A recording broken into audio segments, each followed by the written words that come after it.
হুজুর, আমি আপনার এক বোন, মাহফিলে এসেছি, 1,50,000 টাকা আমি মাহফিলে দিব, মেহেরবানি করে আমার জন্য একটি দোয়া করবেন। আপনাদের দাড়ি আমার দেখতে খুব ভালো লাগে, আল্লাহ যেন আমার মুখে দাড়ি উঠায়। আল্লাহুম্মা আমিন।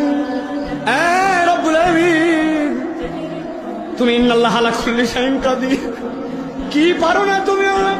আল্লাহ, আমার বোন 1.5 লক্ষ টাকা দিয়েছি, লক্ষ লক্ষ মানুষকে নিয়ে হাত তুললাম, মেহেরবানি করে আমার বোনের মুখে তুমি দাড়ি উঠাইও।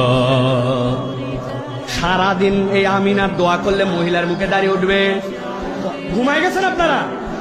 দাড়ি উঠবে। কোন মহিলা আপনার এরকম বেকুব আছে নাকি 1.5 লক্ষ টাকাতে দাড়ির দোয়া নিবে? কিন্তু মহিলার দাড়ি উঠে না, আর আপনি দাড়ি কাটে মহিলা সাজেন কে? কি সমস্যা আপনার? কিভাবে বুঝা